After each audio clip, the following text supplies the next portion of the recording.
Hey y'all, it's your girl Janae, and I really wanted to make this video just to share my experience on my entrepreneurship journey. If y'all don't know, I am a hairstylist. I specialize in stitch braids, and I currently live in Houston, Texas. I really wanted to make this video because I wanted to be an inspiration to other people who might want to work for themselves, who want to take that leap of faith, and who might be scared. And y'all just might need to hear somebody else's story to get started, to get some motivation, and to get some encouragement going, right? I have a degree in communications with a emphasis in marketing, and I think in school they mostly teach you how to use your degree to work for somebody else, right? But at the same time, I'm like, I'm not about to work for somebody. I can use this information and apply it to myself and my own company, right? So once I graduated, I started doing hair, out my mom's basement, charging a little bit of money, nothing too crazy. I ended up getting my own apartment, a 2-bedroom apartment, and I turned one of the rooms into like a suite. So I was working from home at the time, and I was also taking appointments out of my house, and I was super comfortable. I ain't got no kids, I ain't had no man. So, I'm thugging it out. I'm doing what it do. I'm traveling. I'm living my life, right? But at the same time, I still wasn't like fulfilled, and I wanted more. I knew I could do more. I knew I was capable of more. So I'm like, I'm about to move somewhere. Before I decided to move, I really never had a place in mind. I just wanted to go somewhere that felt right. Once I got to Houston, I didn't want to be mediocre, right? So I decided to take a braid class. I decided to take a braid class from this guy. His name is Jay Kimball, and he lives in Savannah, Georgia. I think he lives in Atlanta, Georgia now, but anyways, he's a beast at the stitch braids. And at this time, stitch braids, it was just now coming into play. I didn't really see many people who knew how to do them the right way. So I'm like, oh yeah, we about to get this popping. If I'm going to Houston, I'm going to Houston to do hair, right? So a week after I was in Houston, I ended up flying to Savannah, Georgia to take this braid class. And let me tell you, it definitely was a challenge, and my motivation and my will was definitely tested, because when I flew to South Carolina, there was like a weather advisory. There was like a thunderstorm going on, and my flight was delayed, and the next one wasn't until the next morning, right? Which was the day of my class. And I'm like, oh no, I can't have no delays going on. I didn't pay this man a deposit, like half the deposit. Oh, I got to get to this class. You know what I mean? Like, I have to get to this class. So the only option was for me to get a rental and drive like the 2.5 hours from South Carolina to Savannah, Georgia, right? Do y'all know this rental was like $400 for 3 days? And I'm like, oh my goodness. Like, I done paid $600 for the class, $400 for the rental. Thank God I got a cousin in Savannah who let me stay with him, because if I would have had to pay for a hotel, bitch, I would have been mad as hell. But anyways, so I ended up getting a rental at the last minute. It was a test. It was more so like, how bad do you want it? Like, are you willing to put in that extra money, put in that extra motivation to get what you want out of this experience, right? And I'm like, hell yeah, it's worth it. Like, at the end of the day, I'm gonna make it back. Oh well, So I went to Savannah, Georgia, took the class, came back to Houston. It was a wrap from there. The first head that I laid my hands on, I knew right then and there it was a wrap. Like, I was super excited. So as soon as I posted her video, her pictures, what inbox boomed. And not even that, like, I took the initiative. I went to go get some business cards made. I went to go get flyers made. I did my hair, I did my makeup. I was cute. I went to all the malls. I walked up to everybody I seen and handed my flyers out. I went to the lounges. I'm airdropping people my flyers. I'm getting the bottle girls. I'm like, who do your hair and stuff? Like, let me get you right. I'm really networking. I'm really putting in this footwork, Next thing you know, I got clients. Like, I actually have like a decent amount of clients in just a couple months. So, you know, when you go to somewhere new and you don't know nobody, you really have to go the extra mile. What you put in is what you get out. You know, if you don't have clients, you have to check yourself. Like, are you doing enough? You know, are you really putting in that work for people to be walking through your door to get their hair done, you know? And that's with any business. So after a while, my clientele is growing. You know, I'm doing good. I'm posting everything on my social media. And when I first started working at the salon that, you know, when I first got here, I met the lady on a Facebook group.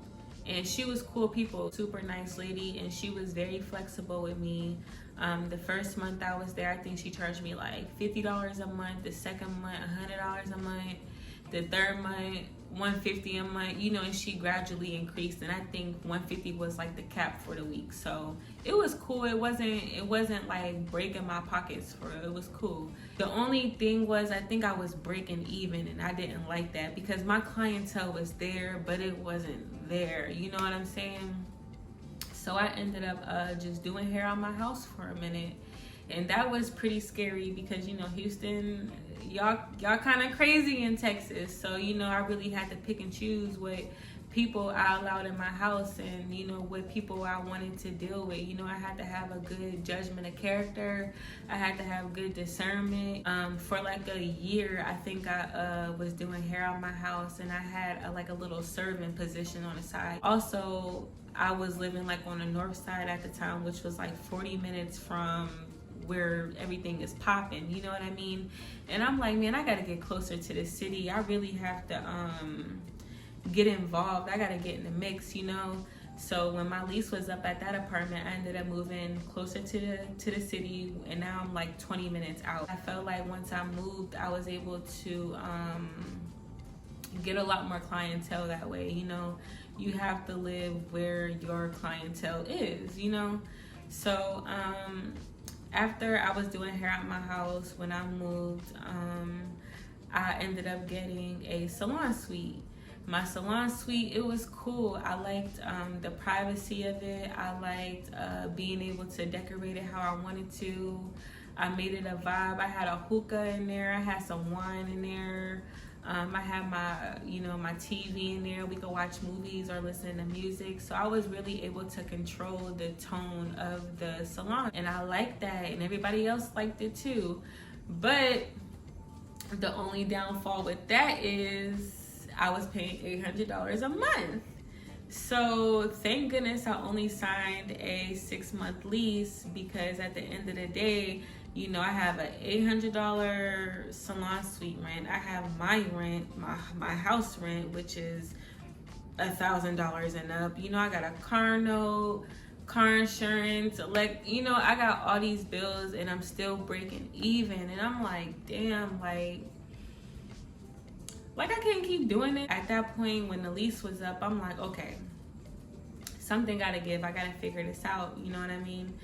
So as I'm going through this journey, I have little side jobs. So yes, I'm an entrepreneur, but I'm also serving. I'm also Ubering. I never Ubered, but you know, I don't even know what I was doing for money, to be honest with you, but I just had it. So when my lease was up, I'm like, okay, I had to really sit down and think about my goal. Like, what is your goal? What is your plan? Like, what do you want to do? And why do you want to do it? I really had to sit down and make like a vision board. Like, because I didn't know, you know, at the time, I just wanted to be the best braider. I just wanted to make money, but it's deeper than that. You know what I'm saying? You really have to think short-term and long-term, because your short-term goals add up to your long-term goals. So it's definitely been a journey, because, you know, when you look at social media and when you look at how everybody has their business and stuff, you think everything is just so great. You think everything just goes good and there's no wrong you can do, but that's completely false. This shit is hard. this shit is hard mentally, this shit is hard financially, this shit is hard spiritually. It's been days where I've been super depressed, like, damn, am I doing enough? Like, what am I doing? Should I be doing this? It's been days where I've been down to literally like my last couple dollars. And I'm the type, I really don't like to ask for things, and I damn sure don't want to ask for no money. You know what I'm saying? So at the same time, it's like, damn, like, whew. And all I got is me. And I definitely have a support system, but it's literally this big. But at the end of the day, shit, you got you at the end of the day. You can't expect nothing from nobody. Now, at this point in time, I'm like, okay, you gotta figure this out. We gotta figure something out. So now I'm in barber school, and the reason I'm in barber school is because I needed something that would make me stand out. Like, I think I have a good personality. I think I have a good feminine energy. I think that I could really like get into this field and be successful. And on top of that, I braid and I do locks. Man, we about to do a one-stop shop. So I done came up with this whole game plan about how I'm about to do everything. So now I'm in barber school. I've been in there for about, you know, like a month and a half, and it's cool. I truly love it. I feel like I belong. And it's crazy because right before I enrolled in barber school, I was driving fucking buses at the fucking metro.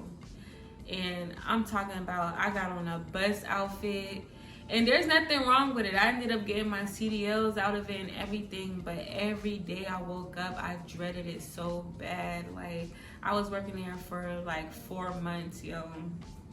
And every day I woke up and I'm like, yo, this is not me. Like, this is not what I want to do.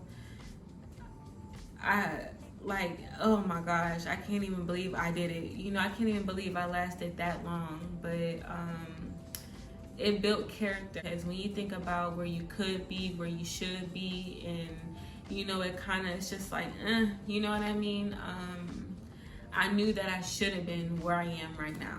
I'm proud of myself, and like I said at the beginning, the reason for me making this video is because, like, when you're an entrepreneur, everything isn't gonna go right. You're gonna get tested.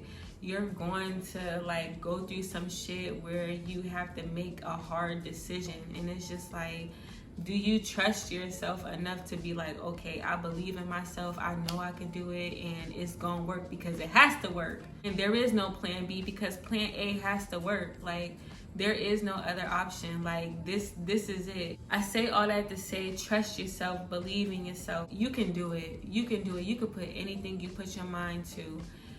You have all the information you need. You have all the resources literally at your fingertips. We have Google. I feel like in this generation, we kind of got it easy because the information is right there. I think that the only thing this generation really has to worry about is information overload, because we are, you know, exposed to so much information that we sometimes don't even know what to do with it. You know what I mean? And it's just like, knowledge really ain't shit if you don't know how to apply it. And another thing that we have to worry about is just comparison. We compare ourselves to people on social media because everybody shows the good, but they don't show you the bad. And that's pretty much why I'm making this video, because it's a lot of bad that comes with it. Don't ever think that you're supposed to have it figured out right away, because it's not going to work like that. It's not going to work like that. It's going to be days where you're going to be like, damn, like, that shit ain't work. What next? So I say that to say, keep going. I'm going to try to get better at my presentation. I'm going to, you know, try to upload videos often, and just encourage y'all to follow your dreams, because God wouldn't have put that idea in your head. God would not have given you that dream if you could not do it. Please let me know if y'all have any questions. Follow me on Instagram, Braids by Janae, and I will see y'all soon, and I wish y'all the best. See y'all later.